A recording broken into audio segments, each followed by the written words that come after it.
小韩，等很久。他是谁？小叔，这是江念念，我新招的实验室助理，她正好跟我们顺路，快回研究所。你先上后头坐会儿吧。小韩，你让他坐副驾驶，坐我的位置。嫂子好，您就是叶校长吧？我坐前面补一下妆，麻烦您坐一下后面好吗？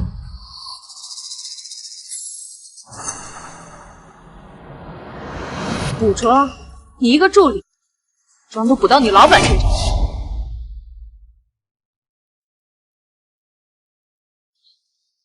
也就是一个口红印而已，干什么阴阳怪气的？叶校长，您别误会，这个口红印子是刚刚肖教授帮我系安全带时不小心蹭到的。啊，你听到了？念念都已经解释清楚了，有什么事情咱们回去再说。先让后头坐着。凭什么？谁告诉你这个位置能让别人坐的？现在立刻给我下车！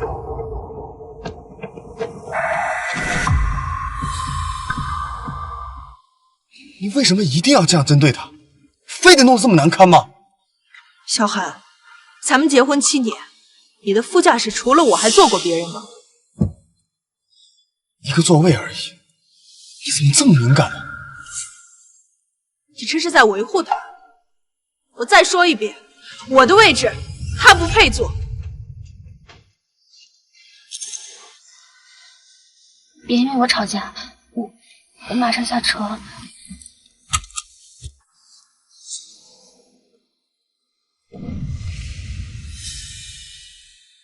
这是我的衣服，小韩，你拿我的衣服去给他垫座位。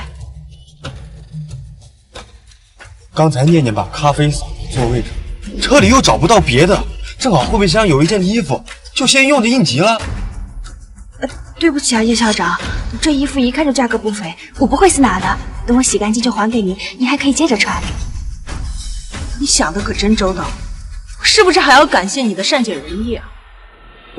行了，难道让念念直接坐在师座位上吗？不是说了只是应急一下。小韩，这件衣服是我们结婚周年的定制款，你说过全世界只此一件，连我都舍不得穿，你竟然拿去给一个助理垫座位。对不起啊，叶校长，都怪我笨手笨脚洒了咖啡，我这就还给你。不用了，别人碰我的东西，你觉得恶心？叶叔，你够了啊！跟你说了，只是一件衣服，而且也是我的主意，要怪你就怪我，实在不行我替他给你道歉，行了吧？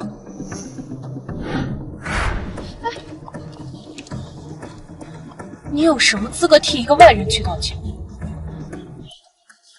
好了，别生气了好不好？对不起，我跟你道歉，行了吗？咱们没有必要为了一件衣服吵架嘛。你不在的这段时间里，念念她给了我很多的帮助，研究能有这么大的进展，都是她的功劳。念念，这件衣服不用你还了，就当是我给你的补偿啊。谢谢肖教授。别生气了，老婆。回头我给你订一件比这件衣服更贵的。这是小韩，我们第一次约会抓的娃娃呢？去哪儿了？你先别激动，听我跟你说。叶校，那个娃娃的款式都过时好多年了，我感觉跟肖教授的气质不太搭，所以就帮他换了一个。换了？谁允许你动我车上东西的？是肖教授说我可以随意布置车内的东西的，所以才帮他换了一个全新的。那是我的东西，给我找回来！不是你至于吗？一个旧娃娃放了那么久，换了就换了呗。是啊，叶校长，您不知道吧？现在流行的都是这种可爱的款式，可能我们年轻人的圈子，您这个年纪不太懂。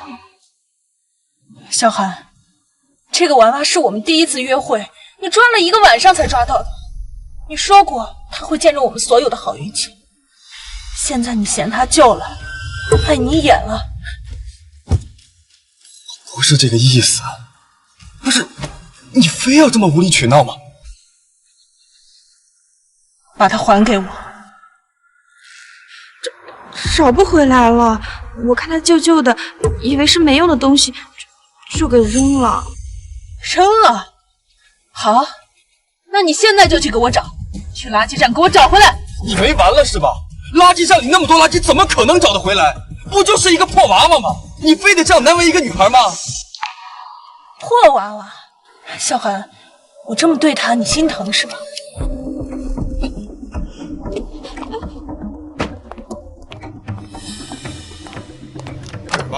下车！哎，下车！干什么？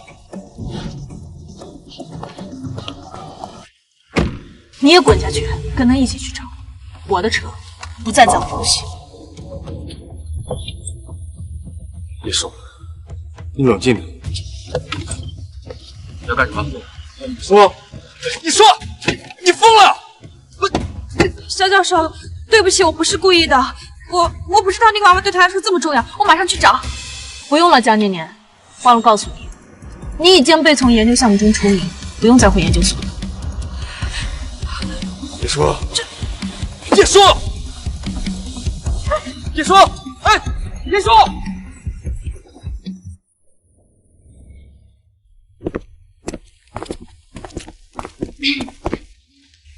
叶校长，娃娃我已经给你找回来了，虽然沾了点灰，但是我已经很尽力给你擦干净了。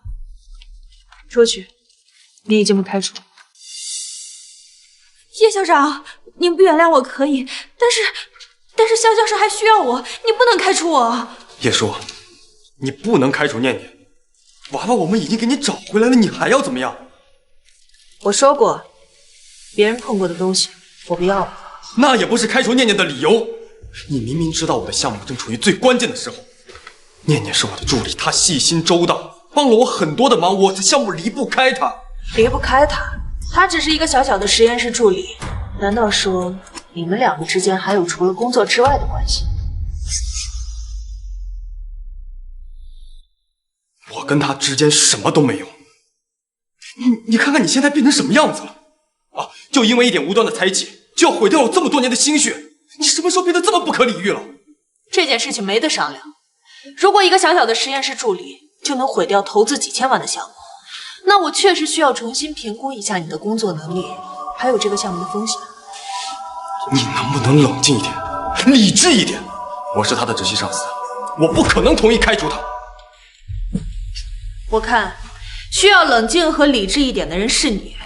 另外，没有人教过你们进校长办公室之前要敲门吗？请你们立刻出去。我做的一切都是为了项目。你现在在气头上，我给你时间冷静。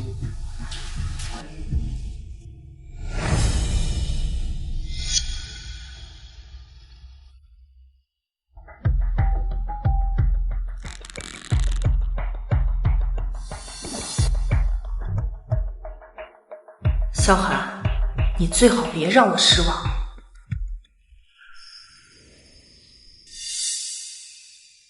感谢偏爱，所有的委屈都知道了。萧寒，既然你如此纵容和偏爱他，那我也不用保证你。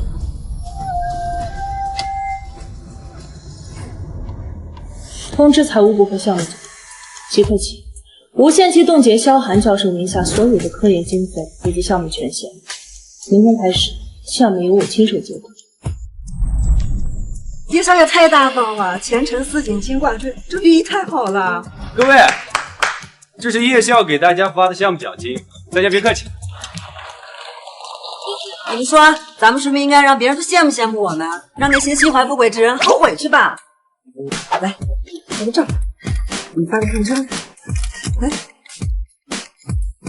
感谢偏爱，项目上受的所有委屈都值得了。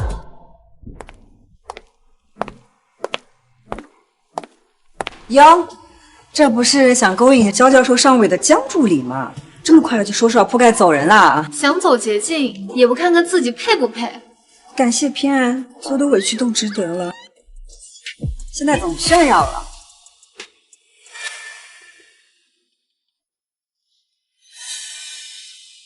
是叶叔派你们来的吧？怎么他除了会用身份压人，还会干什么？你胡说什么？他不就是嫉妒吗？嫉妒我年轻，嫉妒萧教授愿意信任我。她那种强势又古板的老女人，萧教授迟早受不了她。你们这么巴结她有什么用？等她被甩了，我才是唯一将。就你也配说我们夜校？你们干什么？我只是想好好工作。干什么呢？不是我，是他自己。萧教授，萧教授，你别怪他们，可能是我哪里做的不够好，所以叶校长才让他的下属来针对我吧。这不怪你。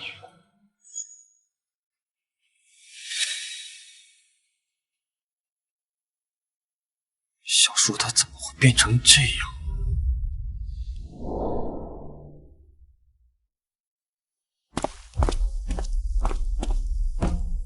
叶叔，你什么意思啊？你开除江念念就算了，现在还用这种方式让整个实验室的人都孤立他，你什么时候变得这么刻薄了？我的实验室奖励恪尽职守的员工，有什么问题吗？你没有资格开除他，更没有资格教唆别人欺负他。我没有教唆他们，我也没觉得有什么问题，他们说的挺对的。叶叔，我警告你，你要是再敢欺负念念，我就跟你离婚。好，你能别再跟我赌气了？这是你亲手烧制的，我们的第一个对杯。你说过要陪我喝一辈子早茶。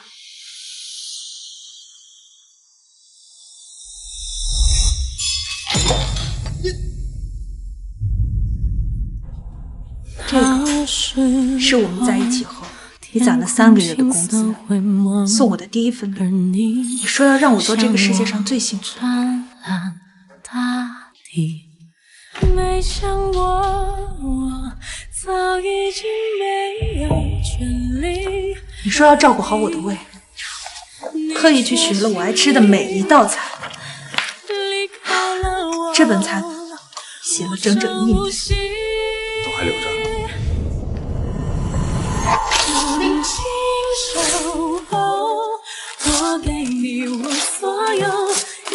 现在都不需要。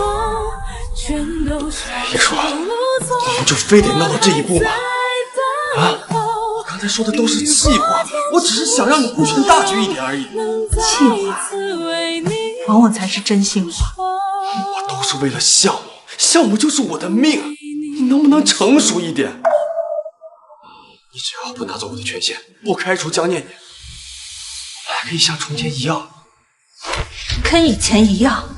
你凭什么觉得在你一次次用我的感情做筹码，甚至用离婚威胁我之后，我还能像以前一样，不会再让我对你的爱变成你用来攻击我的武器？或许就是因为我太纵容你，才让你觉得无论你做什么，我都会站在原地等你。我做这些都是为了谁啊？项目成功之后，最终的受益人是谁？我一直都是爱你。爱我，小韩，你的爱太廉价了。你说，小韩，从今以后，我会把我对你的爱全给你，一点都不剩的收获，包括我给你的权限，一起作废。不是这个意思，我只是看不惯你这么独断专行，你不由分说的就冻结了我的权限，就接管了我的项目。我日日夜夜泡在实验室里面，可你呢？你不就是签字、拨款，你还有什么实质性的贡献？我就是不服气，你直接就把这些东西说拿走就拿走了。没有我的资金，我的资源，你的项目至今还是一纸空文。现在我要收回属于我的东西，需要向你解释吗？好了，我们别吵了，行不行？你看，这是我特地给你买的项链，喜欢吗？我们和好，别再闹了，行不行？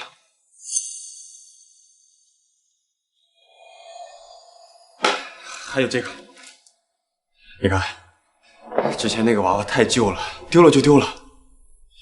这个是念念，这个是小年前特地帮我挑的，几万块钱一个呢。你看，是不是比之前那个娃娃更可爱？东西我也给你买了，欠我也给你道了，就别再跟我怄气了，行不行啊？小韩，你还真是无药可救。我在乎的从来不是它是不是更贵，是不是更好看，我在乎的是那个见证我们幸福回忆的时光。至于这条项链，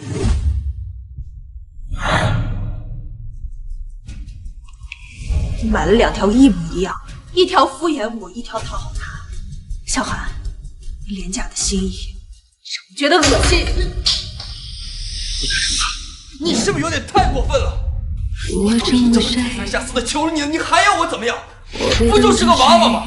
你至于这么一而再再而三把我的脸面踩在脚下吗？放开我！我会成为谁？你今天必须把话给我说清楚。过这次重围，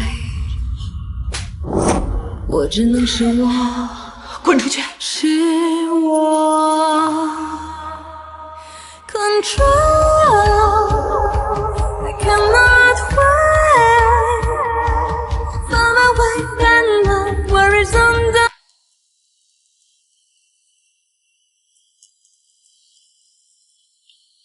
叶晓，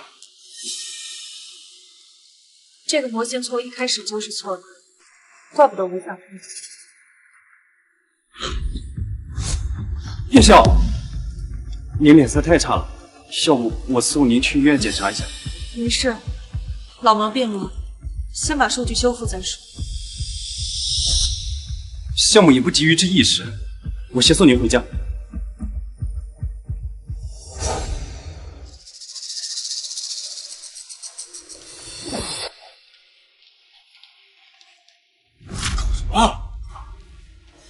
怎么了，肖教授？王乃文进考。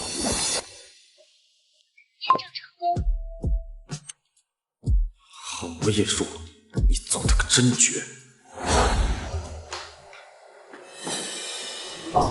叶舒仁呢？叶萧他身体不适，先回家了。项目一团乱麻，他怎么找时间休息？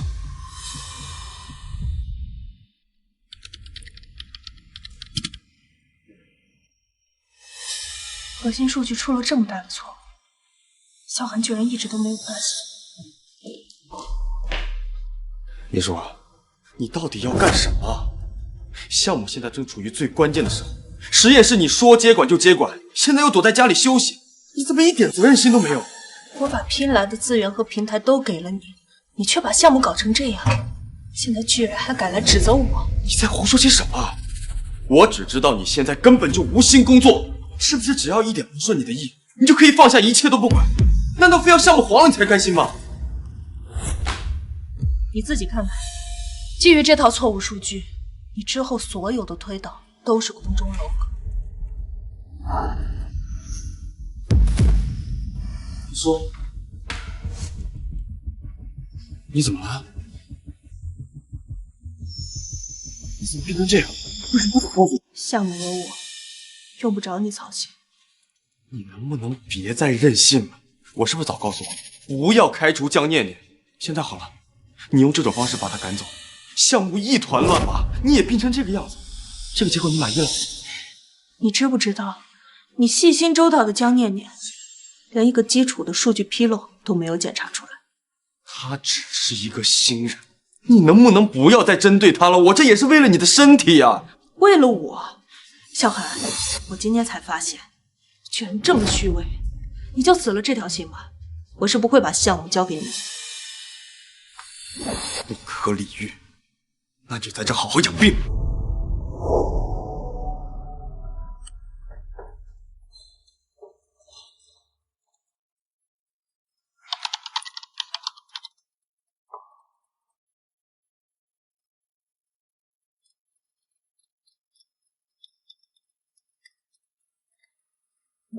叶晓，肖教授他私下联系了好几位学院的元老，都是通过你父亲，也就是老叶教授以前的关系户。什么？叶晓，肖教授他想绕过你，恢复项目的主导权，然后以特殊人才的名义返聘了江念。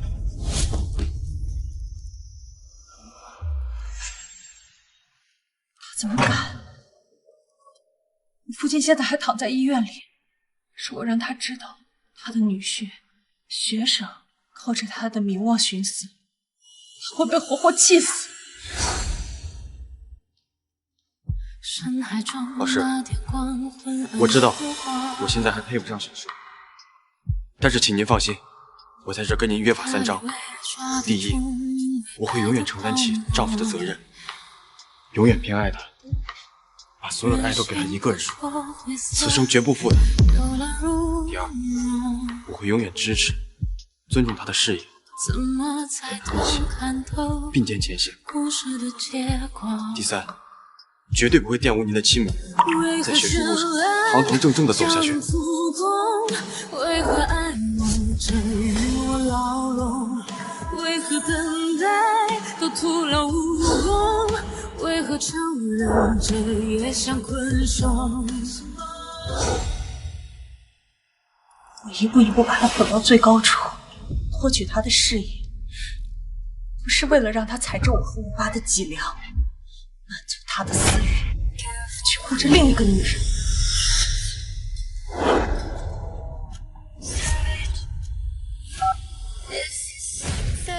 通知所有董事开会，我要让小海身败名裂，让他在学术界永远出名。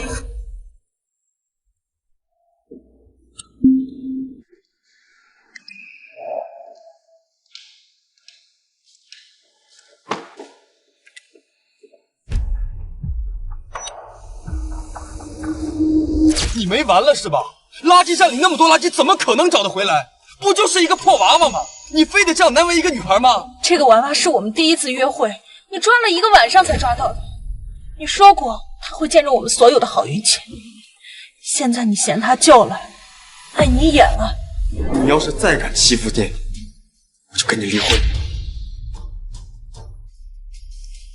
好啊，小海，从今以后，我会把我对你的爱全部一点都不剩的收回，包括我给你的权限，一起作废。垃圾就该待在垃圾堆里。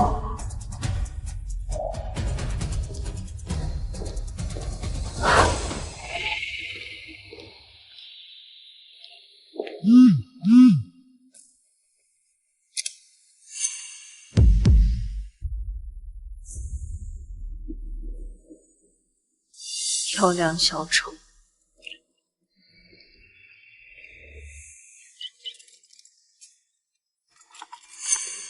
喂，张律师。叶小姐，按照你的最终指示，离婚前的财产分割方案已执行完毕，江海名下所有由你及叶家资源转化的资产已完成剥离冻结，相关法律文件准备就绪。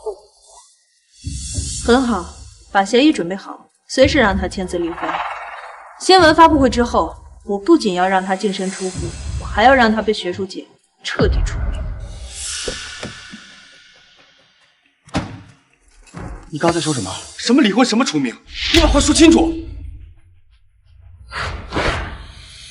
字面意思，你难道听不懂吗？你能不能不要再赌气了？能不能理智一点？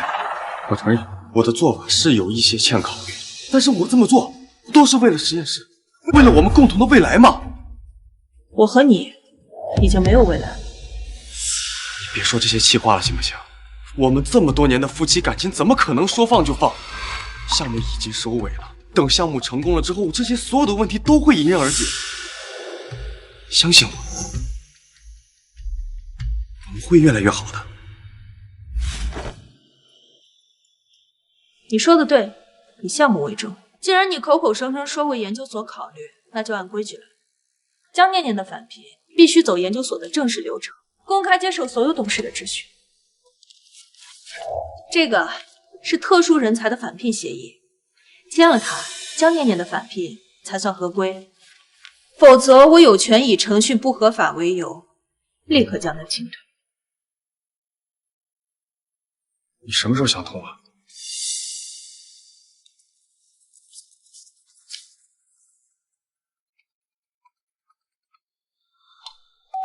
喂，肖教授，项目数据最后阶段验证成功了，但是我太着急给大家报喜，不小心从楼梯上摔下来，脚崴了，好痛。什么？你在原地待着，我马上就过去。念念那边出了点事情，我必须马上赶过去。哎，对了，项目已经成功了，你等我回来，我们之前的事情慢慢再说。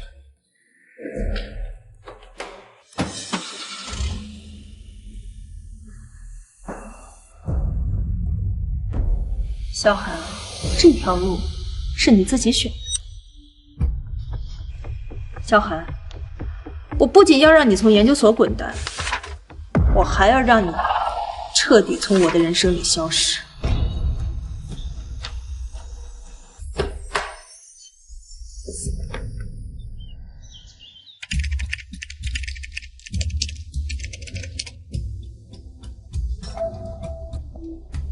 成功了！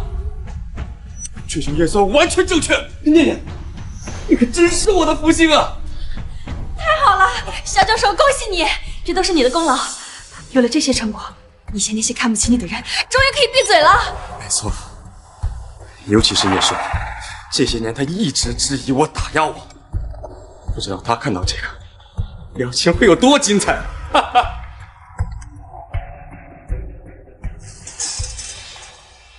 肖教授，我之前发布了关于你项目成功的帖子，现在全网都是关于你的讨论，还有很多说找你投资合作的，你快看手机。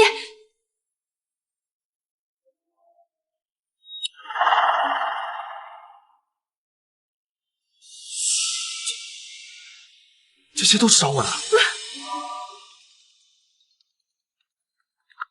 喂，是肖教授吗？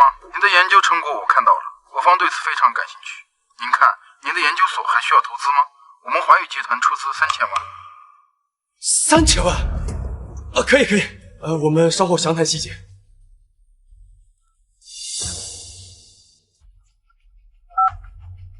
喂，肖教授您好，不知道您目前的研究有没有注册关系？我这边愿意出资1个亿买断专利使用权，不知道您觉得这个价位如何啊？1个亿，整整1个亿啊！肖教授，快回复，快回复！啊，可以。稍后我加您联系方式，我们详谈。哎，1个亿呀！喂，肖教授，我知道你的来意，直接报价吧。我这边意向投资300万。不好意思，不用再说了。我现在这个项目投资人有很多，300万，不好意思，我看不上，你还是找别人吧。太好了，肖教授，整整1个亿，你太厉害了！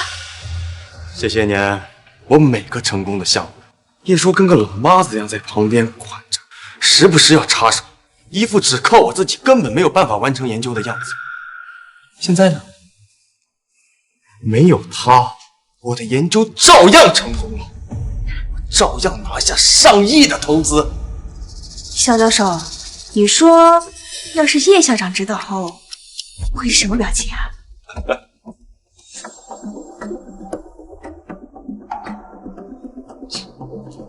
肖教授，这叶校长动作还挺快啊，这么着急就要开成果发布会了，真会抢风头。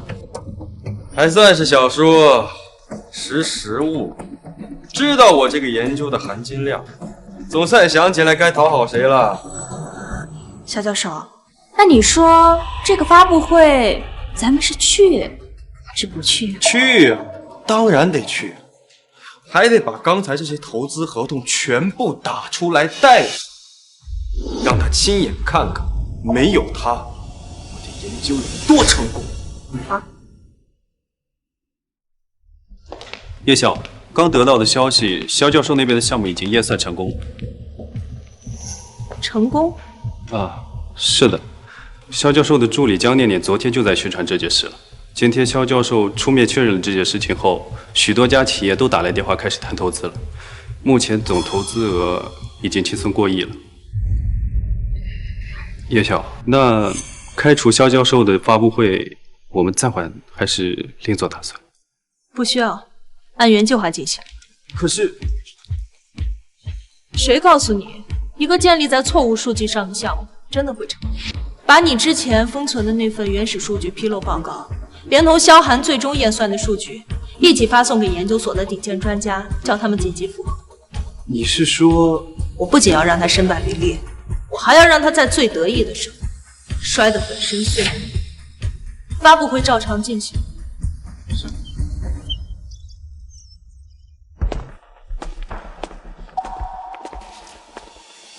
小朱，可以啊，这场发布会安排得很好，够气派。你要是早这样，我们还至于吵架吗？你还真的来了？我难道不该来吗？我才是这场发布会的主。叶晓，肖教授如今的成就，你不会不知道吧？那么多投资已经破亿了，你还对肖教授这个态度，不合适吧？我什么态度？还轮不到你来管。行了，小朱，你就别端着了。我知道，你觉得我为了念念一个实习生把你冷落了，你生气是应该的。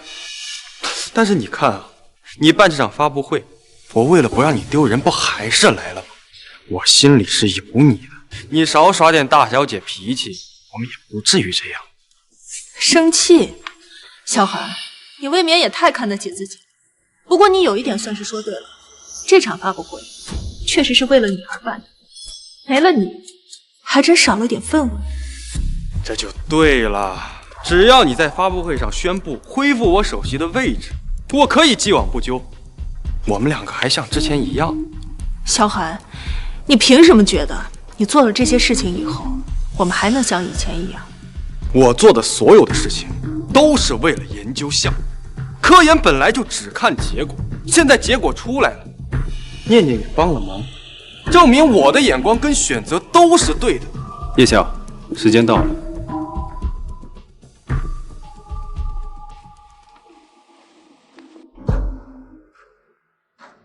感谢各位董事、各位记者到场。今天召集发布会，是要宣布一项重要人事决议。我宣布，即日起，解除萧寒在研究所内的一切职务，将他永久除名。什么？叶叔，你想罢免我？你没这个资格！萧寒，我是项目的投资人，更是这个项目的负责人。我开除你，是通知，不是商量。你没有资格反对。叶晓，能问一下原因吗？这7年，我在萧寒身上投资了上千万，所有的成果都由我来主导项目方向、核算实验结果，才得以成功。而萧寒萧教授学术不端，能力堪忧，我开除他合情合理。你放屁！看到了吗？这是我个人主导的研究项目，已经有了实验结果，马上就可以申请专利。还有这个，你看看这是什么？这是3000万的合同，这个是1个亿的专利买断合同。在我的项目成功之后，找我投资的合同都得排着队，而且100万以下的项目，我根本看都懒得看，甚至我都不知道该签哪一个。所以呢？所以我比你这个投资人有能力的多。就因为我对我的得力助手好了一点点，你就编出这种理由想要将我开除罢免？我看应该被开除罢免的人是你。叶晓，萧教授的项目刚刚取得重大成功，在这个时间点上开除研究所核心成员，是否会影响研究所学术上的声誉和后续发展？有传言说你想要独占项目的指导权，请问这是事实吗？说话呀！怎么，哑巴了？对于一个不可能成功的项目，我没什么好说。叶叔啊，事到如今你还在嘴硬，还口口声声说要开除我。对，我才是那个将重心放在研究上，对研究所真正有贡献的人。而你，不过是因为一点点个人恩怨就滥用职权开除首席研究员，你才是真正的学术不端，品行堪忧。叶晓，您对于肖教授的指控有什么想说的吗？叶晓，请立刻回答问题。叶晓，肖教授确实拿出了实质性的成果，罢免这事儿，应该是一场误会，要不然先缓缓，商讨之后再决定。看来各位董事都是明事理，就不需要我再对你们多费口舌了。叶校长，要不然今天先不必了，我能召开今天的发布会，就说明事情已经没有回旋的余地了。小韩，我再说一遍，你的项目不可能成功，而你也不过是我研究所的一名职员，开除你是通知，不是商议。好啊，叶叔，既然你口口声声提到研究所，那我们就按研究所的章节。重大人事任命需要经过全体董事的集体表决。小韩，你还真是不见黄河不死心啊！行，我成全。我的项目价值，在座所有人都能看得到。你以为各位董事会还会像以前一样支持你？别做梦！我提议罢免萧寒在研究所的一切职务，将他从研究所开除。在座的所有董事同意我的提议的，请举手表决。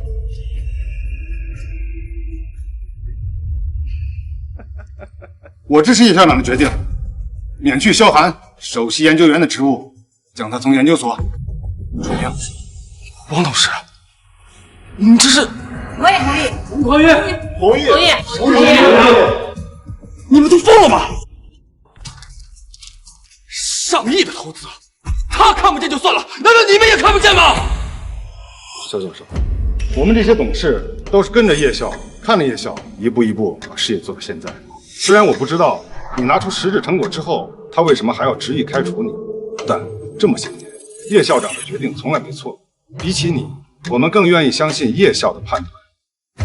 相信他的判断？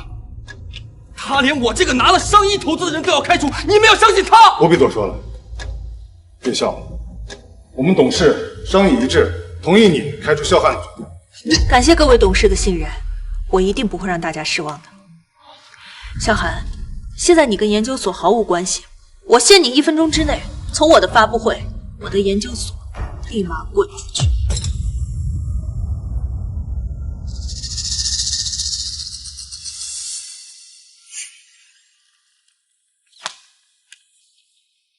说，现在闹成这个样子，你满意了吗？我不就是没有顺着你的心意，没有开除念念，没有让你插手研究所的事务吗？你就滥用你的权势、你的资历，威逼这些董事会来表决我，你不觉得你很可笑？叶校长，您对此如何回应？在这个时间坚持开除萧教授，是否是嫉妒排挤人才？您将个人情绪置于研究所的发展之上，带领团队排挤萧教授和江助理，失去萧教授这样的首席研究员，这个责任您是否承担得起？叶叔，这些问题你敢回答？我才是为了研究所拿下100亿投资的人，你信不信？只要我走出去，分分钟我就能建立起一个新的研究所。等我拿到了投资以后，我可以买下来你这个研究所几百次。你以为开除我就能断送我的职业生涯了吗？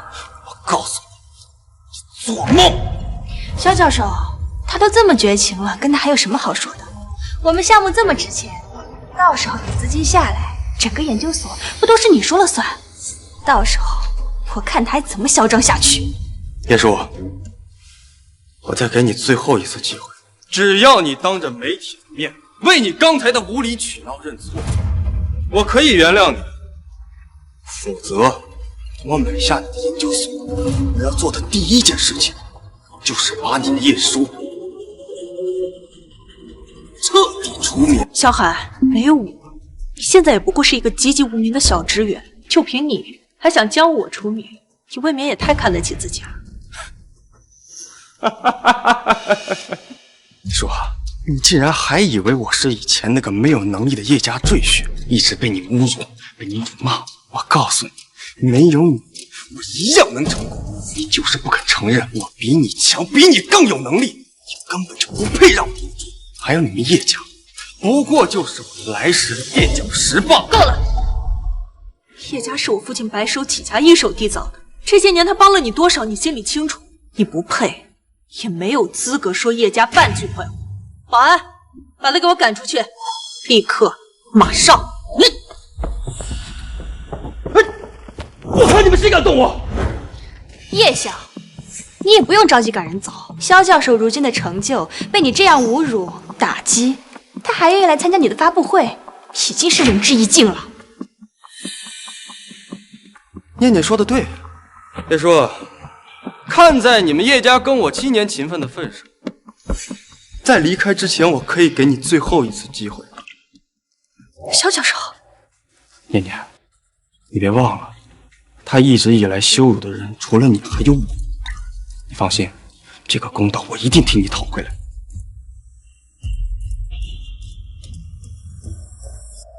叶叔，只要你公开在记者面前给我还有念念诚心诚意的道歉，我就可以回到研究所继续工作。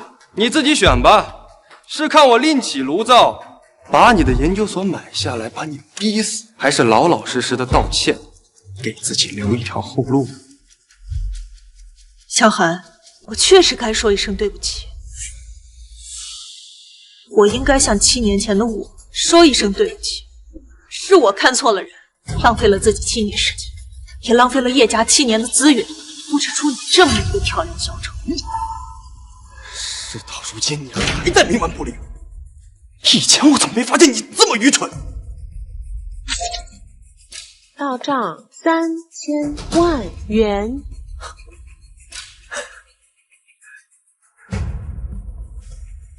看清楚啊，这是其中一份投资合同的3000万款项已经打到我的账户上。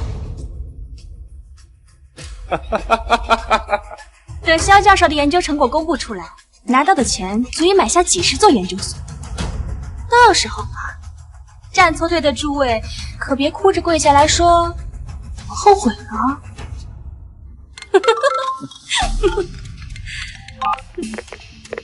喂，数据出来了吗？出来了，实验室已经出具了核酸报告，我已经拿到文件数据，赶到发布会门口了。可算是赶上一出好戏了。保安，去把大门打开。好啊，叶叔，我刚刚给过你最后一次机会了，是你自己把握不住，舍不下自己的脸面，还要赶我走。可以，这是你自己选的，别后悔。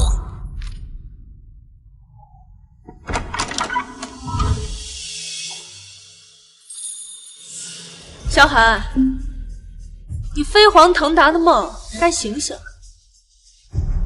叶总，这就是核酸报告。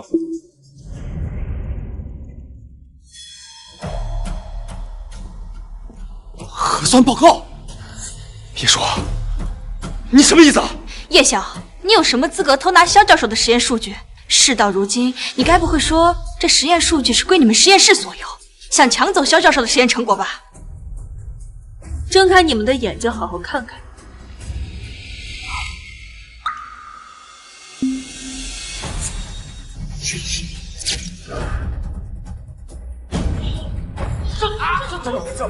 骗子！我研究5年了，真是骗子！小寒，这就是你引以为傲的研究成果，从一开始数据就是错的，根本不可能成立。肖教授，核酸报告真的是错的吗？您的数据真的有误吗？一旦研究报告不成立，您将声名扫地。请问您是否能接受这个结果？不可能，这不可能啊！叶叔，一定是你伪造的，实验结果我都已经验算过的，他不可能会出错。这是国家最顶尖的研究员出具的核酸报告，你自己好好看看。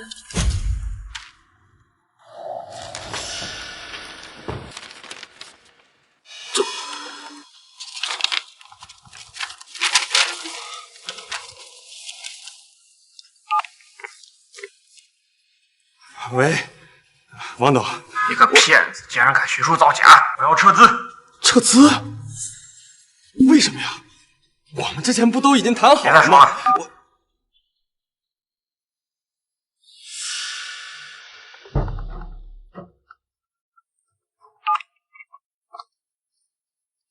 哎，李董，你提交的项目进展数据造假，我们的合作从此取消。取消？李董，咱们合同不都已经签了吗？而且项目款都已经打到我这来了，没什么好说的。李董，您说的那个数据伪造，那就是个误会。您听我跟你解释啊，李董，李董，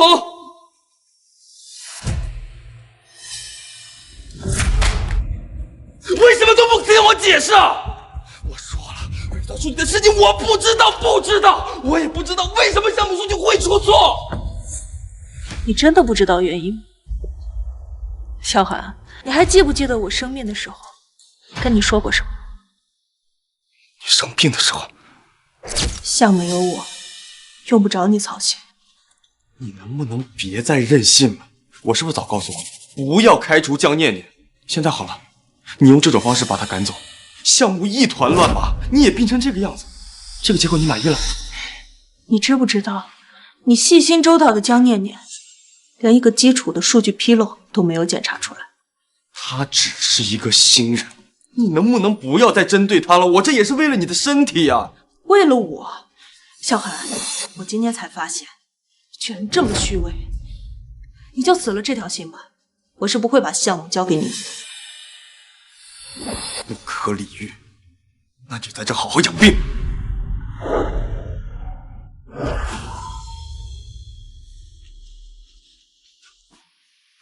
原来你早就知道了。现在明白了，你所谓的成功，从一开始就是海市蜃楼。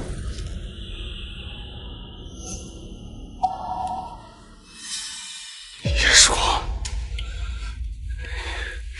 你为什么看着我一步错步步错？你明明早就已经知道数据出了问题，你为什么看着我像个傻子一样付出了全部的心血，一步一步走到今天？难道你就是为了看着我在最风光的时候从背后给我一刀吗？7年的感情啊，你怎么能这么狠心？我早就警告过你，也给了你很多次机会，是你自负又盲目，为了维护江念念，也为了证明自己是对的，亲手签下了那个有问题的报告。是你自己亲手毁掉了自己的心血，你今天的下场都是你活该。网上最新消息，几位权威专家同步发布了针对数据的推导分析，一致认为核心数据存在巨大纰漏，结论无效。学术打假官网已经将萧寒的案例列为典型案例，他的学术声誉全完了。肖教授，您对此还有什么想说的吗？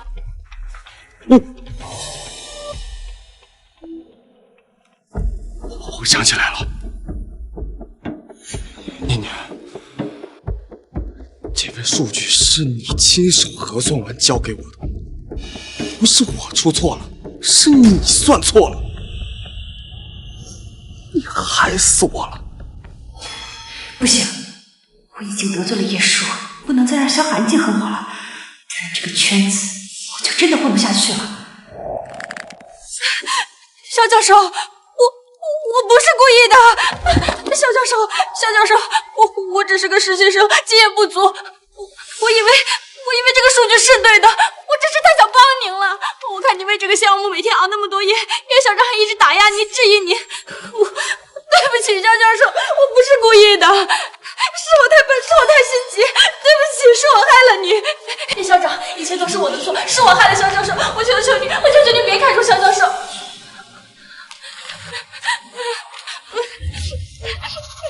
念念，对不起，我刚才太冲动了，这件事情不怪你。肖教授，我愿意主动离职，只要叶校长能原谅我的过失，我全能于你。这不是你的错，也不是故意的，别怕，有我在呢。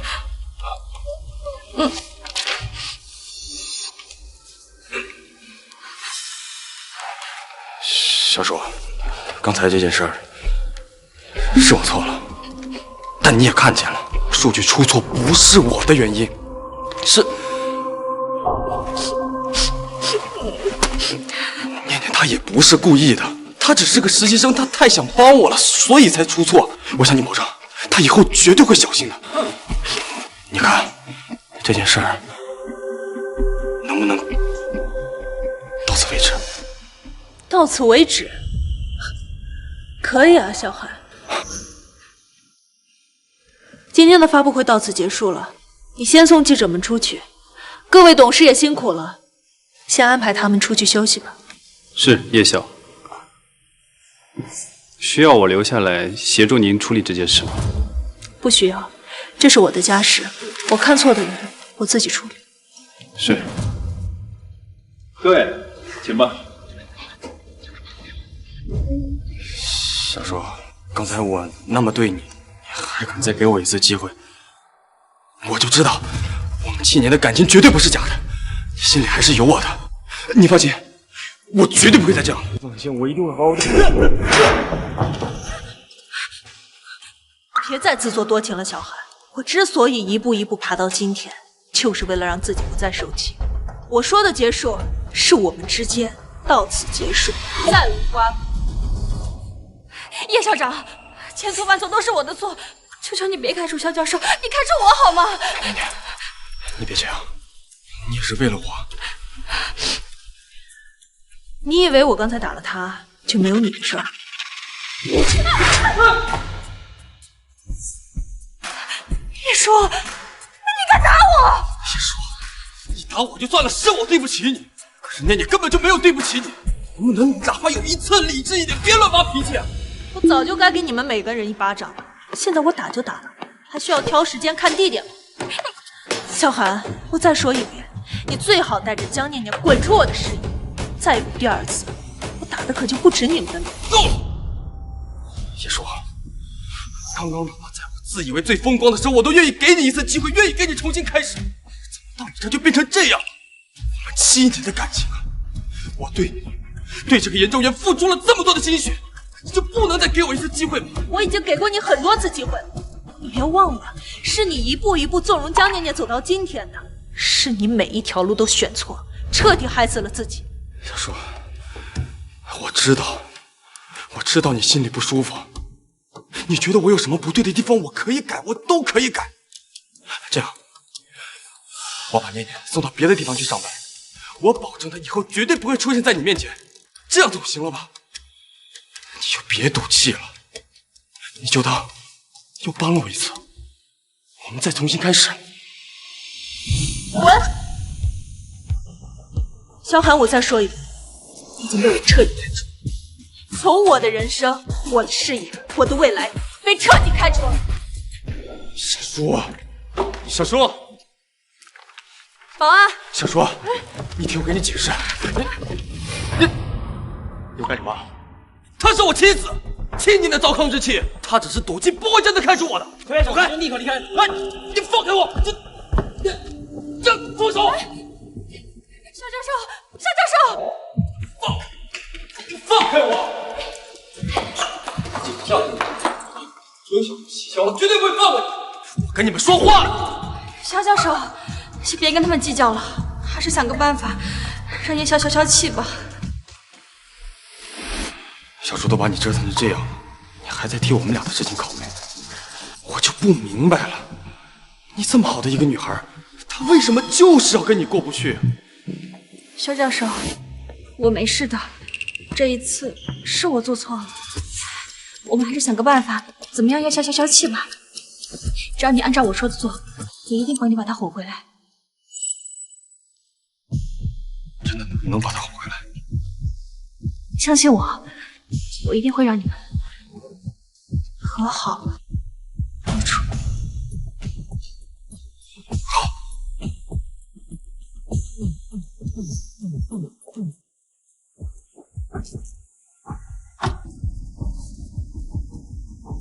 念念，这次还真是多亏了你，要不是你帮我挑选这些礼物，我还真不知道该怎么哄好她。这都是应该的，只要你能和叶校长和好，我什么都愿意做。小白，你真是个蠢货！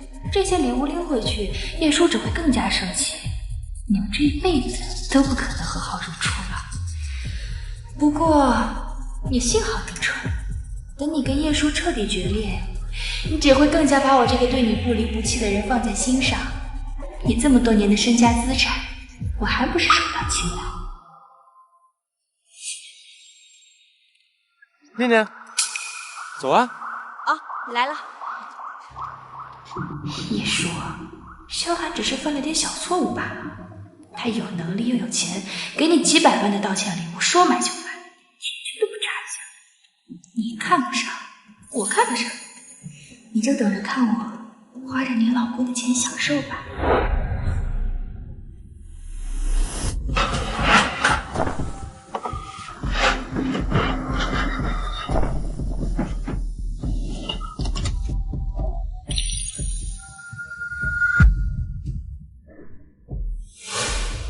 干什么呢？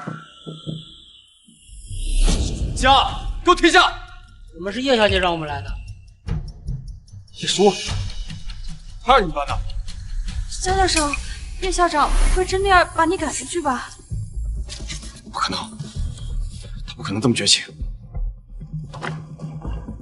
让你们停下！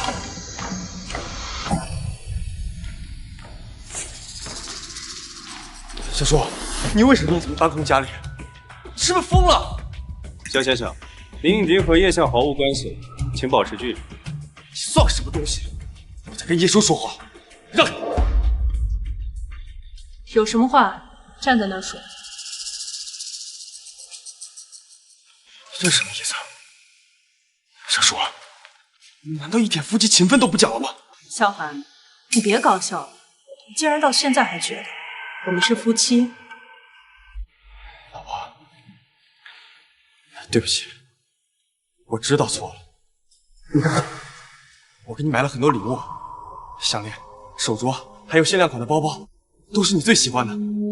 萧寒，你是不是觉得你买了这些东西，之前的事情就可以一笔勾销了？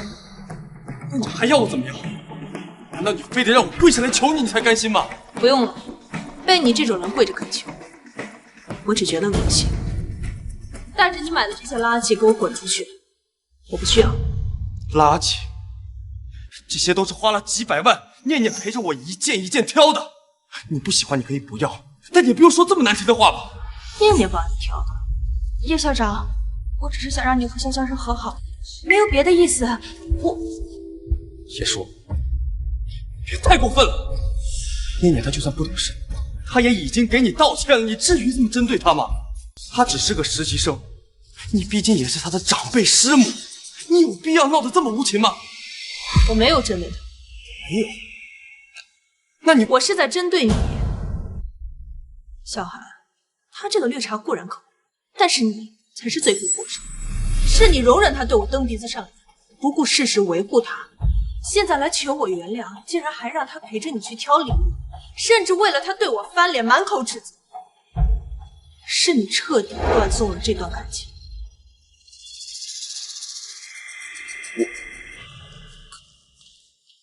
小叔，我只是把她当成后辈，我只是把她当成妹妹而已。我们才是夫妻啊！难道你连这一点包容跟理解都没有吗？我们在一起7年，你难道一点夫妻情分都不讲了吗？跟你的这点夫妻情分，我早就不要了。你自己好好看看，签的到底是什么文件？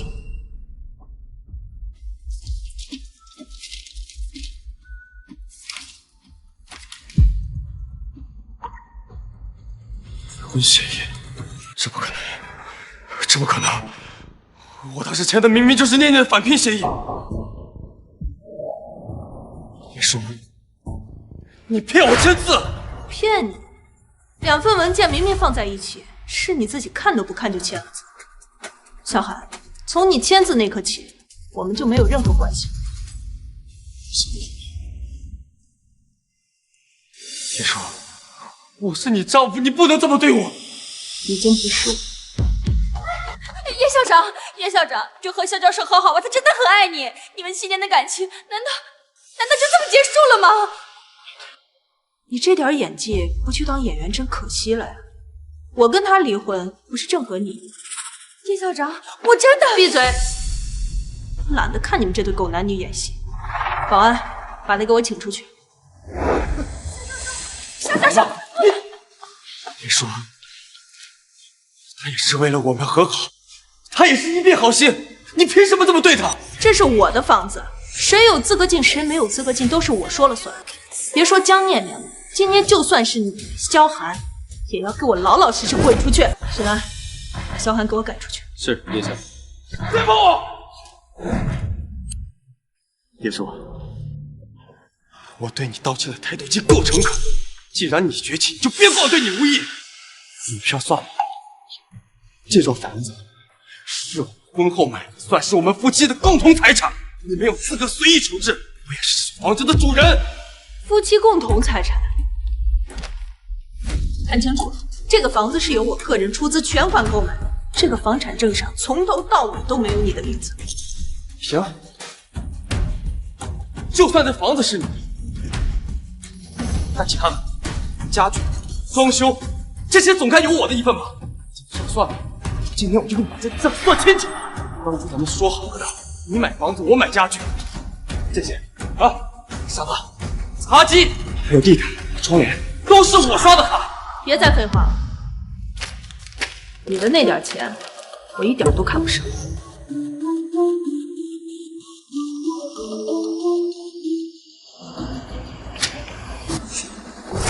100万够了。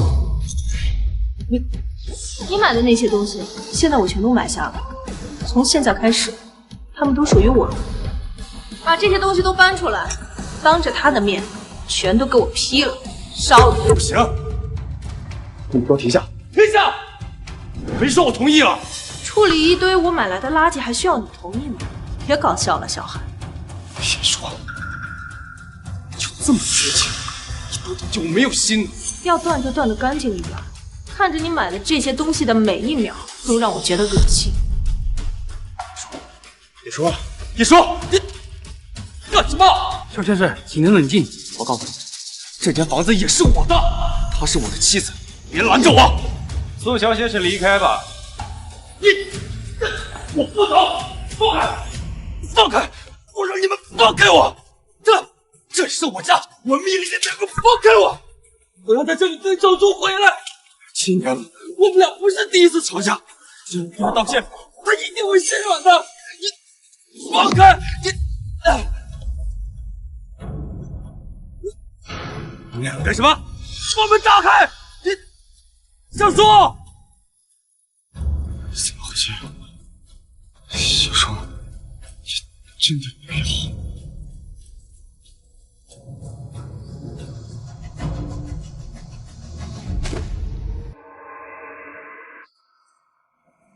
夏教授，夏教授，你终于出来了，我在等你。夏教授，你怎么成这样了？叶校长他没为难你吧？都是我，都是因为我，你才和叶校长闹成现在这个地步的，都是我的错。这不怪你，只是这次家里暂时回不去了，也不知道他会闹多久。别担心，夏教授，我在研究所还有一间员工宿舍，虽然条件差了点，但好歹能住人。你暂时先到我那住一阵儿，到时候找叶校长也方便。谢谢，谢谢你。这个时候也只有你还愿意帮我了。夏教授，都是我应该做的。走，我们回家。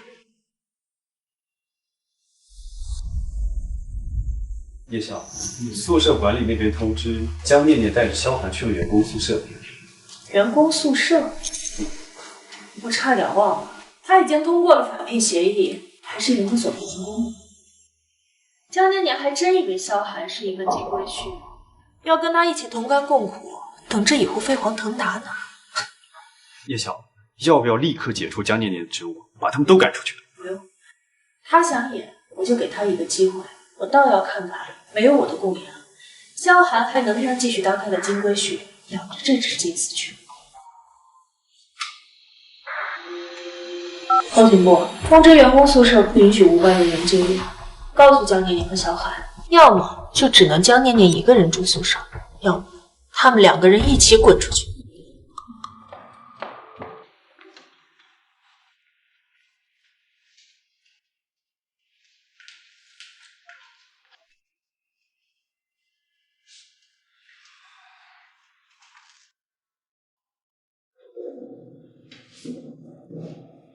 念念，委屈你了，让你一直住在这种地方。只要和您在一起，不管住哪儿都行。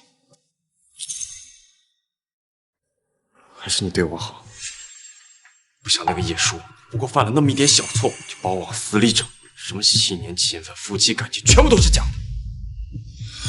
萧教授，你只是运气不好，但你实力在这儿，我相信你一定可以东山再起的。念念，这个时候也只有你肯相信我了。你放心，等我东山再起之后，我一定好好对你，不像叶叔那样无情无义，一定会让你过上好日子，带你上最大的房子，给你买最贵的包。萧教授，那些我都不要，我只要你好好的。念念，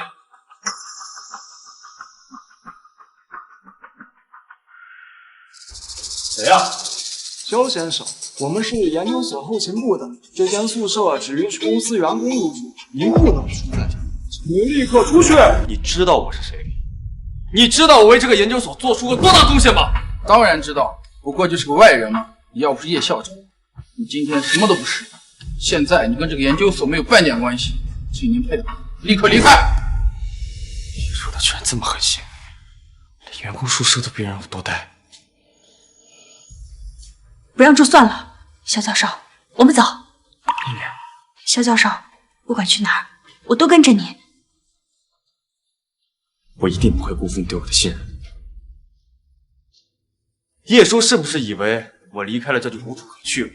你们告诉他，不可能。收拾东西，今天我们先住酒店，明天我就带你去买房子。好。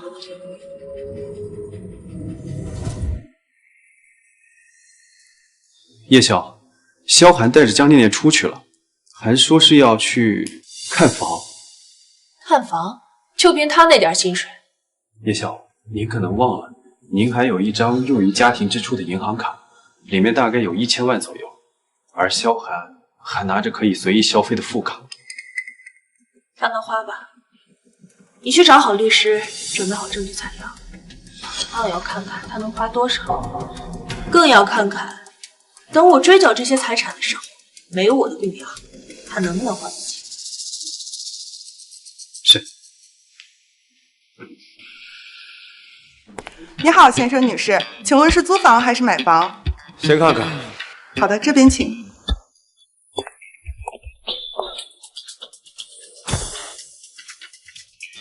这是一款2居室的，简单装修，特别适合2个人住。这个不行，客厅太小了，采光也不行。萧教授根本配不上你。啊，这套月租只需要3000，性价比很高。这个不行，我住不惯。那你要不看一下这个？这个是一个3居室的。这个更不行了，家具太旧了，地板都过时了。念念，我们就2个人，有必要这么大的房子吗？跟叶叔道个歉，能花几百万买礼物，对我就这么坑儿，还是得冲，不然他是真舍不得花钱。萧教授，对不起，是我先考虑了，我以为你以前住的那些大房子根本看不上这样的。知道我跟叶校长没法比，你跟叶校长在一起住的都是全款买的大别墅，跟我在一起却要租房住。是我害的你，是我害的你，现在只能住这样的房子。我知道，我跟叶校长没法比。念念，谁说我们要租了？那先生您是要？我要买。给我找套别墅。我答应过你要给你最好的，不用找了，就买叶叔隔壁那一套。肖先生，那套别墅正好在售，房主开价1800万。多少？1800万。肖教授，是不是太贵了？要不咱们还是租房吧？我知道我配不上这样的房子。不贵，最低首付多少钱？最低3成，540万。等我一会儿，我去付款。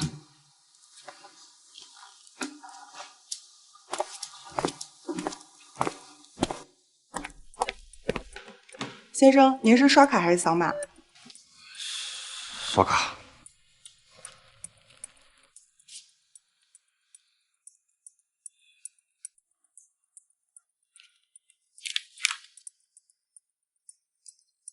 先生，提示余额不足。余额不足？不可能！这些年我也有研究成果跟项目分红，卡里钱应该是够的。你等我一下。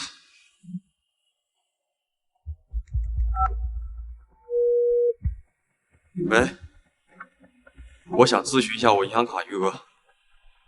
肖先生，您投资的银行规定了，如果因为您的原因造成毁约，需要赔偿大笔违约金。您名下的银行卡已经按顺序自动划款了。都没了？还是有的，我帮您查一下。我就说嘛，就算没有叶叔，我也是有些底子的，会一个房子都买不起。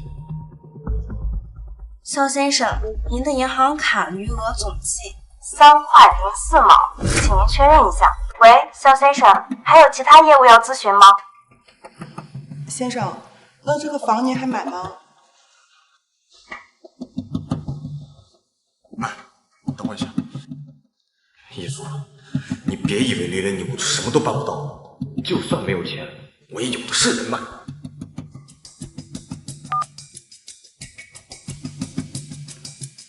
哎，张总，哈哈，肖教授，有什么事吗？就是最近手头有点紧，想找您借点钱周转一下。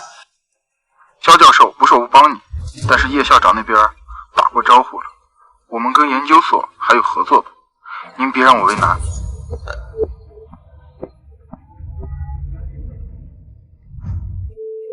肖教授，听说您跟叶校长离婚了，我这边也不太方便，您找别人吧。哎，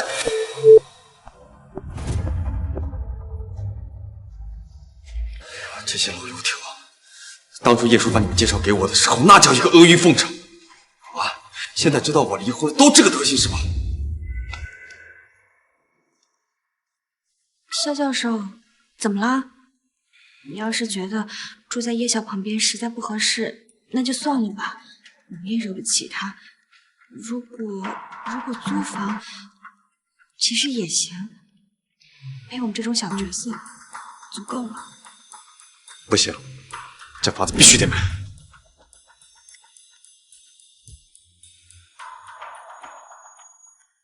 这张卡是我跟小叔家庭支出的副卡，这些年我付出的也不少。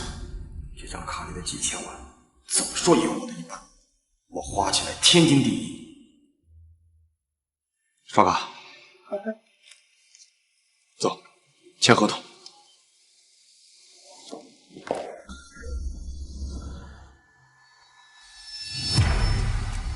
叶晓，怎么了？没什么，用不着等1个月之后领离婚证了，直接准备好离婚关系了。小韩，倒有看看，花出去的每一分钱，砸锅卖铁都没有好意思。先生，您的卡，这是咱们合约，您看一下，如果没有问题的话，咱们就可以签一下。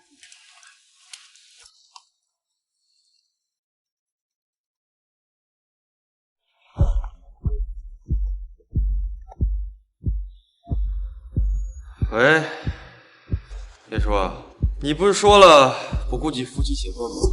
现在怎么想起来给我打电话了？怎么看到我跟念念真走，后悔了？自作多情。小韩，我是来通知你，3天之后记得到法院跟我打离婚官司。你连1个月冷静期你都等不了，就这么着急跟我离婚吗？我懒得和你这种人掰扯，老老实实把钱还上，我还可以给你一个净身出户的机会。别侮辱人了，既然这个家你要，以后跟你不客气。那些夫妻共同财产我全部都要分一半，想一个人独吞。法庭上见。确定？我确定。3天后法庭上见，别后悔。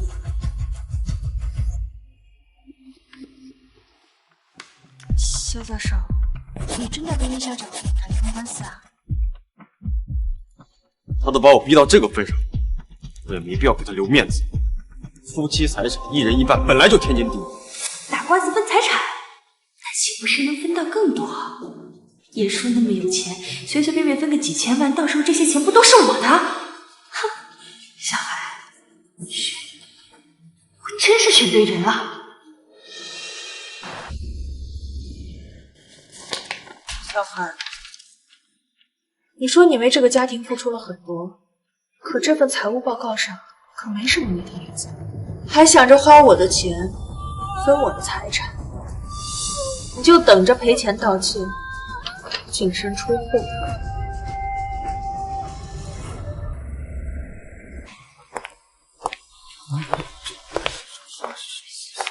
他怎么又来了？居然还敢出现在研究所？就是啊。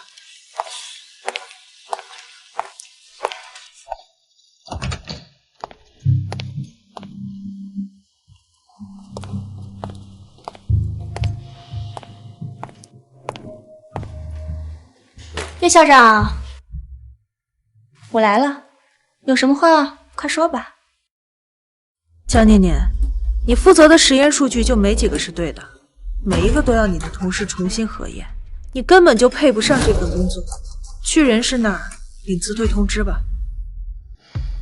叶校长，你就别操心那些小事儿了，我来公司就是想看看你。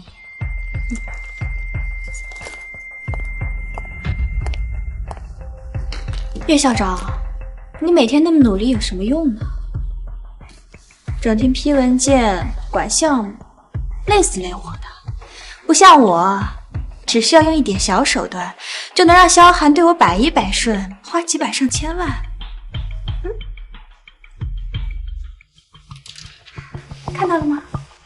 这条项链20万，这个手镯35万，这个戒指50万。还有那栋别墅，1800万，写的我的名字。你跟肖教授结婚7年，他给你买过什么？我看你全身上下一件像样的首饰都没有，一个不值钱的破娃娃你还当个宝，真舍不得看你。萧寒对你还挺舍得，不过我很好奇，江念念，如果有人要对你的这些花销重新追缴回去，你还得起吗？还？萧寒现在对我百依百顺，怎么可能让我还回去？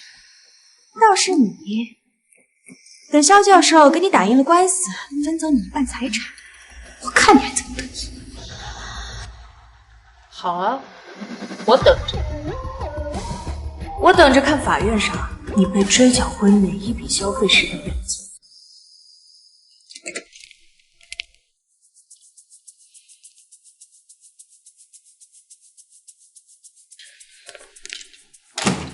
萧教授，你这怎么也不收拾一下呀？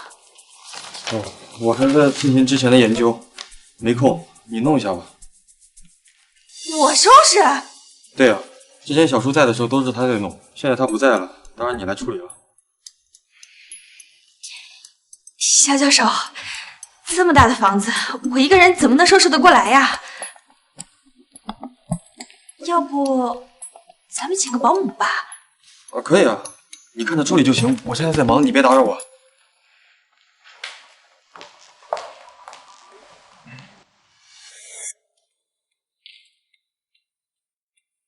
想不到有一天我也是享受上了，家里都能够有个保姆伺候我了。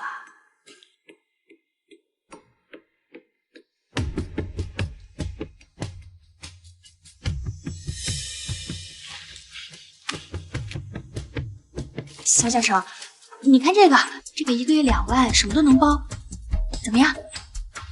我不是说了吗？你来处理就行了。好了，你付钱吧。我付。之前小叔在的时候，这些家事都是他管，就这点小钱，你付一下不就行了吗？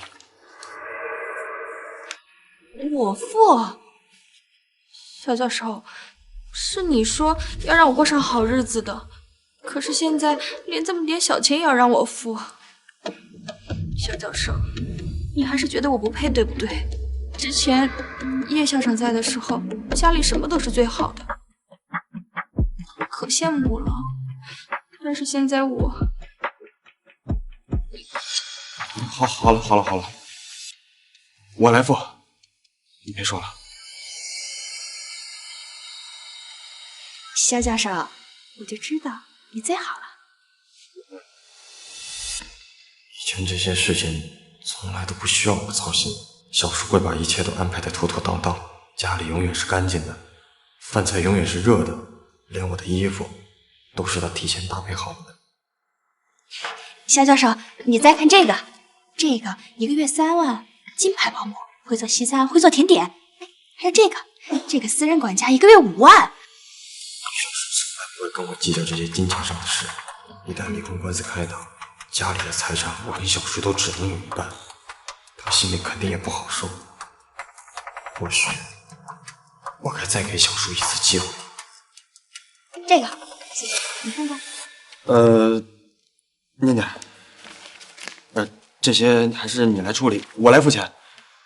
我还有一些离婚官司上的事情，想去跟秘书聊一下。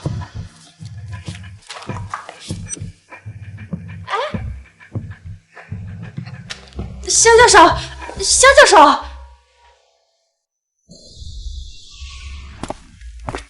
叶晓，这是我出具的项目研究报告，可以解决萧寒遗留的错误数据问题。您核对一下，应该可以让项目继续推进。你这些天加班就是为了这个？叶晓，您已经够忙了，这些烂摊子还不需要您费心处理，交给我来就行。做得不错。多谢叶晓夸奖。徐楠，你跟了我7年，所有我经手的项目研究背后都有你在把关。现在萧寒走了，我看你挺适合他的位置的。叶晓，我资历还不够。别说那些废话了，我能捧得起萧寒，就能捧起你。把这个签了吧。从今天开始，萧寒的职位和待遇就都是你的了。好好干。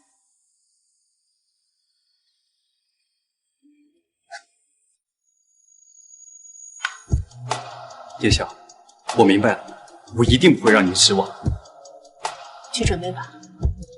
我有话对叶师傅。上。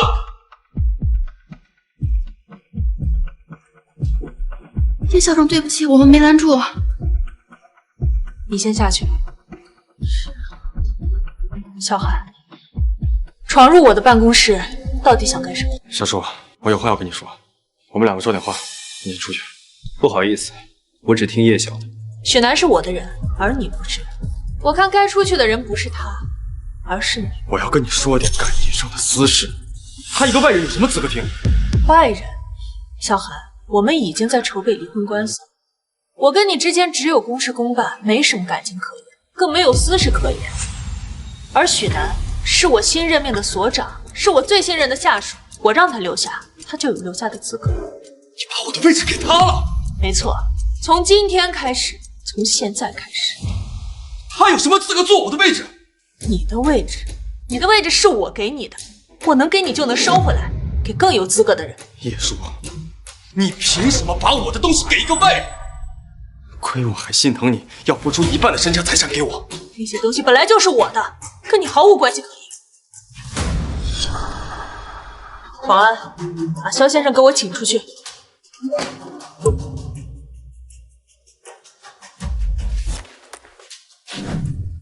好，你给我等着，明天法庭上我会把我这些年付出的全部拿回来，让你彻底后悔。萧寒，我倒要看看明天在法庭上拿回一切的到底是你还是我。确认被告、原告对出庭人员身份无异议。原告萧寒，你可以提起你的诉讼请求以及相关事实和理由了。这些是我跟叶舒女士在婚姻存续期间我所付出的劳务以及金钱，我对家庭还有研究所做出了巨大的贡献。我要求叶舒女士赔偿我的劳务费、精神损失费、项目分红共计1200万元，并且分为她名下的别墅、车辆、存款等财产的一半，总计8700万元3千。8700万，这下发财了！叶舒，看你还能嚣张到什么时候？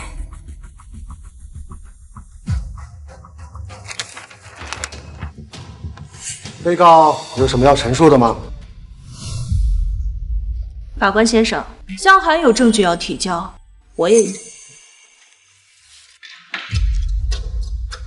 说，你这是？这7年间，我的收入是萧寒收入的20倍，但是我的消费却连他消费的零头都不到。他给自己买的这些奢侈品、高档西装、名表、名酒等等，比我和整个家庭的开销还要多。在离婚之前，萧寒因为学术造假，导致研究所项目失败，直接经济损失2000万，而这笔钱由我个人出资填。萧寒这7年期间所有的吃喝玩乐是花我的，项目研究也是花我的，对我们整个家庭和工作的贡献不足1/10。法官先生，我所说的都在我提交的证据里了，还请您过目。你别开玩笑了，什么不足1/10？是你根本就没有看到我的付出。你错了，萧寒，你所做的一切我可都记得。你还记得这个吗？4年前的2月14号情人节，你说要给我一个惊喜，带我去商场，结果你给自己买了一块100万的表，给我买了一束100块钱的花。就他了，包起来。100多万，萧教授对自己可真舍得。老婆，这表就是男人的第2张脸面，当然挑好的。对自己这么舍得，那给你老婆我的礼物呢？不是给你买花了吗？这个你竟然还留着？不止，还有这个，3年前的8月份，你说要跟我去参加学术会议，需要一套全新的西装，我答应了。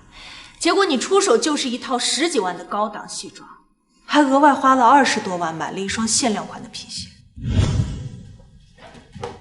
看，我新买的西装怎么样？眼光不错吧？当然了，西装13万8，皮鞋20万，不是说只买西装吗？皮鞋是顺便买的吗？我参加学术会议，代表的是研究所的脸面，穿好点怎么了？没什么。管得真多。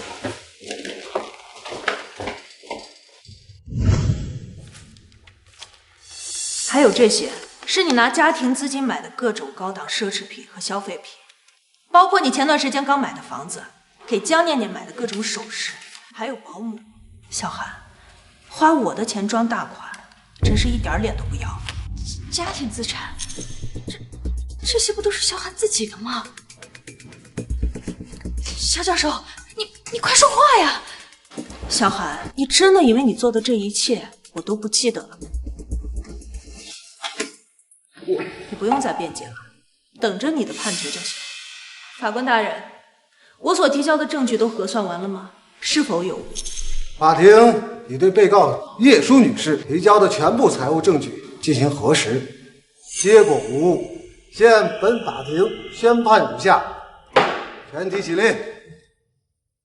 一、原告萧寒要求分割夫妻共同财产的诉讼请求予以驳回。2. 原告萧寒需赔偿被告叶舒女士各项损失共计1亿370万3620。3. 本案所产生的诉讼费由萧寒全部承担。退庭。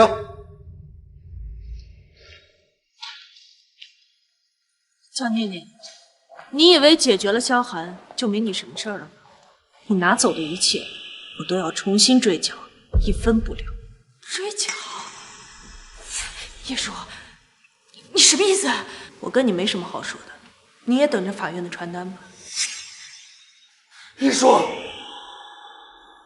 对不起，我知道你对我做了这么多，我一直以为你看不起我，我以为你是故意打压我。小寒，你不是不知道，你拿着我的钱养着别的女人，拿着我的信任去欺骗、去造假，拿着我的宽容去挥霍，你拿着我给你的一切反咬我一口。你以为你今天的地位是哪来的？你所拥有的一切都是我给你的。既然你不珍惜，那我就全部收获。曾经守候，我给你我所有，你给的承诺全都消失无踪。1个亿，小寒，你能欠他整整1个亿？我也不知道为什么会这样。你不是说可以分走他一半财产，拿到几千万吗？现在呢，倒欠他1个亿。不对，这些钱怎么可能都是他的？你跟他结婚整整7年，没有一分钱存款吗？还不都是怨你？是你的实验数据出错了，所有的投资合同全部都取消了，我还要为此付天价的违约金。事情会发展成今天这个样子，都是你的责任。我的责任。小寒，明明是因为你自己废物没出息。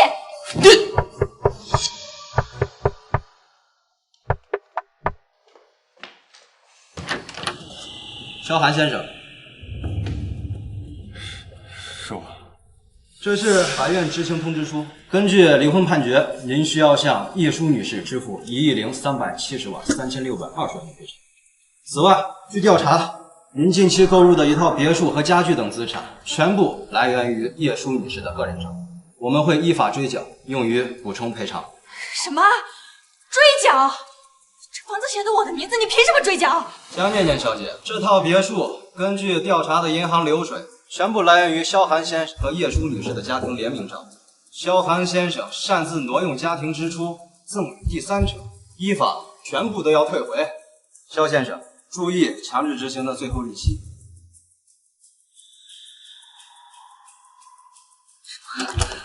原来花的钱都是叶舒的，怎么会这样？你跟萧教授结婚7年，他给你买过什么？我看你全身上下一件这样的首饰都没有，一个不值钱的破娃娃你还当个宝，真少不了他一眼。萧寒对你还挺舍得，不过我很好奇，江念念，如果有人要对你的这些花销重新追缴回去，你还得起吗？还？萧寒现在对我百依百顺，怎么可能让我还回去？倒是你，等萧教授跟你打赢了官司，分走你一半财产，我看你还怎么得意。好啊，我等着。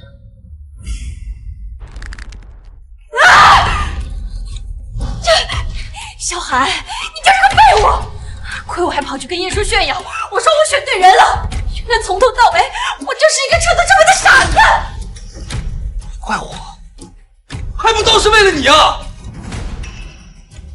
先不说这个了，你赶紧把这个房子卖了，还有我给你买的那些东西都卖了，先还一部分再说。凭什么？这些都是你买给我的，凭什么要我替你还给叶舒啊？凭什么？做成这一切都是因为你，不是你怂恿我能落到今天这样的地步吗？我因为你离了婚，丢了工作，背了债，你看身上穿的，手上戴的，哪一样不是我花的钱？我可警告你，你别想丢下我，不然就等着我跟你打官司，就像叶舒跟我那样，把一样一样全部都拿回来。肖教授，这样不行的，整整1个亿啊！我们砸锅卖铁都还不起的。肖教授，我求你了，你去求求叶校长，让他延缓一下日期行吗？我把这些东西都卖了，做一笔启动资金。启动资金？对啊，只要有了启动资金，就可以重新开个研究所，你就可以重新研究了。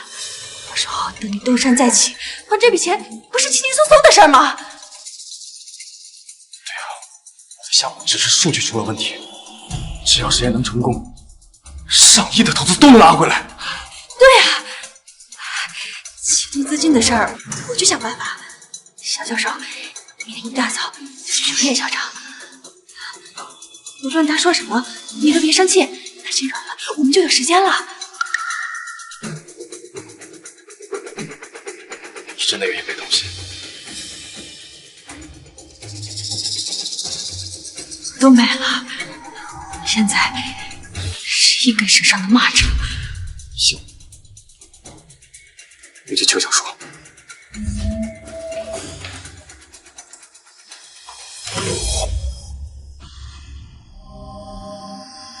小说，放开！小说，你不就是想让我后悔？你让我认错吗？我认了，我跪下来给你道歉，行不行？你就把还款日期再延后1年，但是我求你了，好不好？你再给我一个东山再起的机会，我也是为了还你的钱，我才这样求你的呀。小寒，你还记得吗？当初你想和我打官司的时候是怎么说的？好，给我等着，明天法庭上我会把我这些年付出的全部拿回来，让你彻底后悔。想让我给你一个机会，你也配？喂，小说，小说，小说，小说。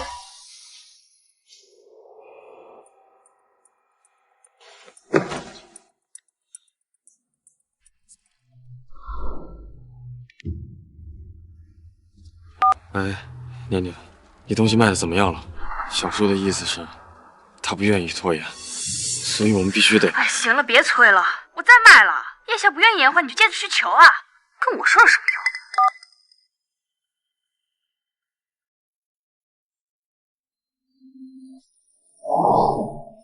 我就知道，你还是放不下我。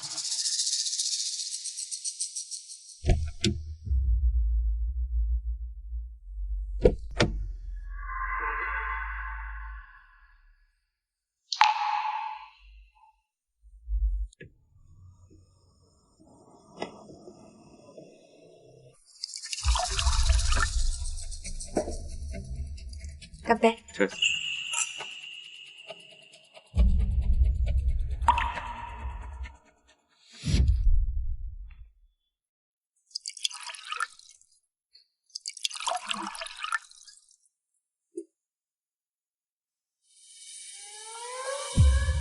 小寒，这家牛排的味道很不错，你尝尝。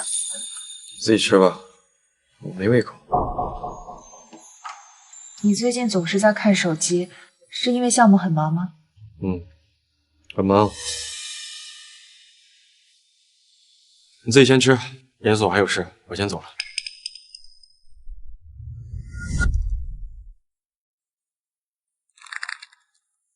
那个位置本该是我的，可是现在……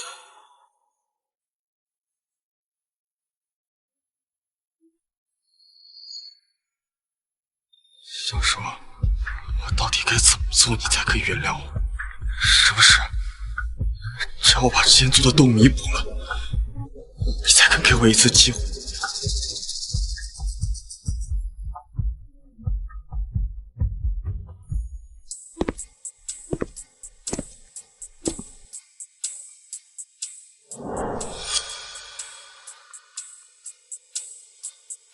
这么多年了，你的备用钥匙果然还是放在这里。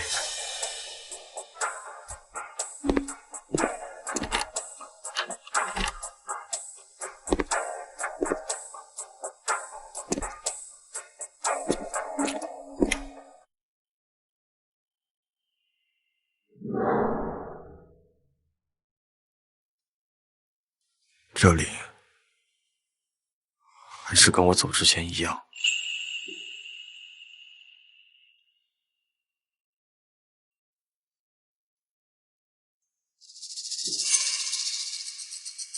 你的爱太廉价了。你说，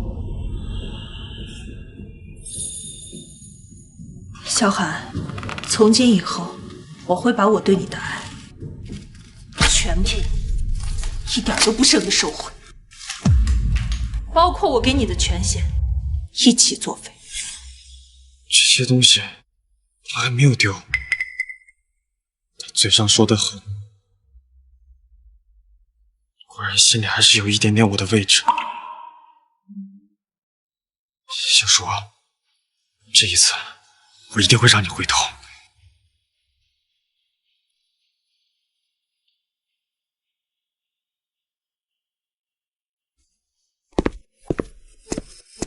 叶晓，萧寒非让我把这些东西给你，还说他会一直在门外等着，等到你愿意见他为止。我没办法。我说呢，那些我放在客厅，原本打算让人收走的垃圾去哪儿了？原来是让他偷走了。这些要处理掉吗？全扔了吧。是叶晓。另外，追缴程序已经启动了，萧寒名下的所有资产都已经在走查封流程。还有江念念那边，根据法律规定，萧寒赠与他的全部财产都需要全额返还给你。通知法务，一并处理。对。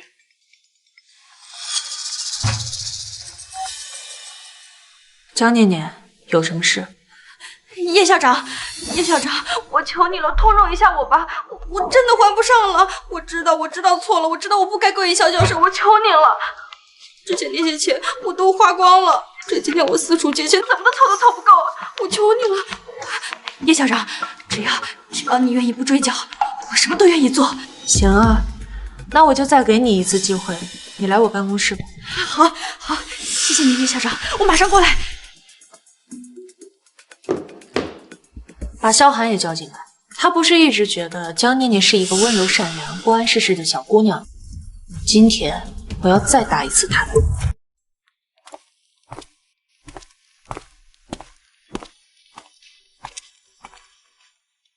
小叔，你终于敢见我了。别废话了，直接进入正题吧。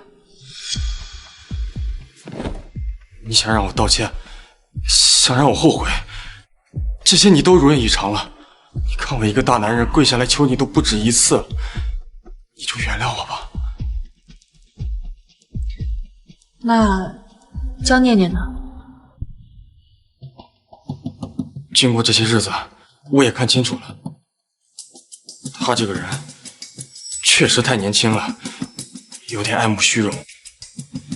但是你不知道，那天他知道真相之后，就想着办法帮我还钱，把那些珠宝、房子都卖了，说要给我凑启动资金。咱们俩复婚之后，等他把钱都还上了，能不能别追究他的责任？小寒，你还真是一点都没有辜负我对你的期待。去吧，去隔壁休息室待着，别出声。什么？我要请你看一出好戏。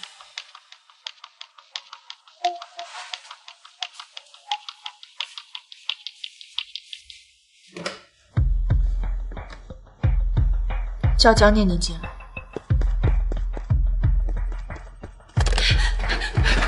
叶校长，我求求你了，放过我吧！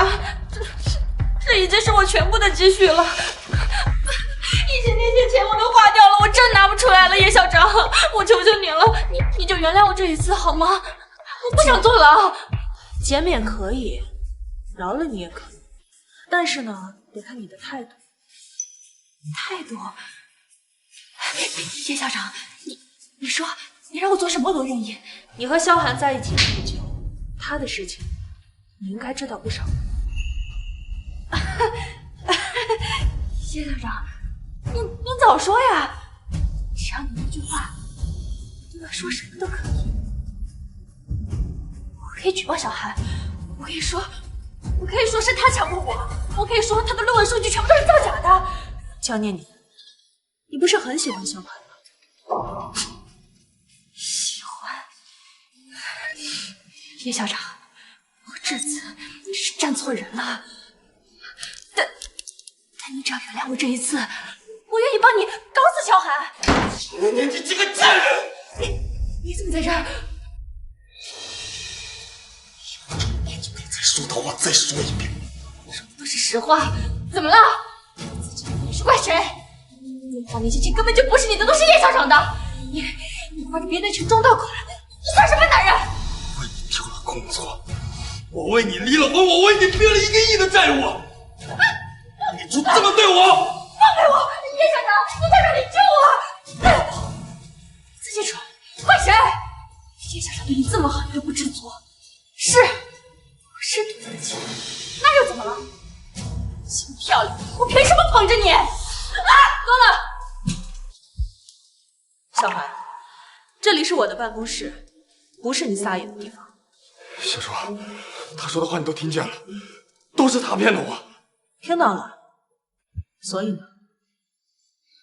对不起，是我的错，全都是我的错。我不该听信他的鬼话，我不该因为他跟你离婚。对不起，你再给我一次机会吧，我求你了，我发誓，我以后绝对不会再这样，我一定会好好对你，我一定会珍惜你。太晚，小朱，你别这样，我不能没有你，我不能没有你，我不能没有你，我不能没有你。你们的好戏我已经看完了，你们可以出去。不，保安，把他们2个人给我赶出去。小朱，对不起，你别赶我走，我真的知道错。滚吧，从我的视野里消失，再让我看见你的话，你付出的可就不止今天的代价了。你放开我，我会等你的，我一辈子都会等你的。